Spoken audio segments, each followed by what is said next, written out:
আমাকে বলা হয়েছে আমি সুদখোর, বহুবার বলা হয়েছে।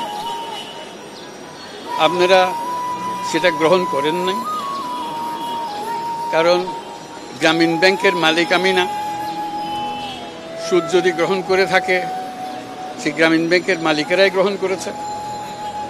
আমি যখন গ্রামীণ ব্যাংক থেকে আমাকে যখন বের করে দেওয়া হয়, তখন গ্রামীণ ব্যাংকের ৯৭% সদস্যের মালিক ছিল, গ্রামীণ ব্যাংকের মালিক ছিলেন তারা। ৯৭% মালিকানা আমাদের সদস্যদের কাছে ছিল।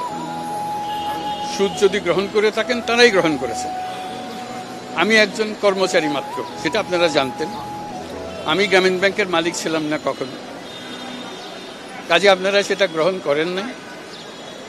আমাকে বলা হয়েছে আমি গরিবের রক্তচোষা, সেটাও আপনারা গ্রহণ করেন নাই। রক্ত চুষতে হলে যেটা করতে হয়, সেরকম কাজ আমি করি নাই, আপনারা দেখেছেন।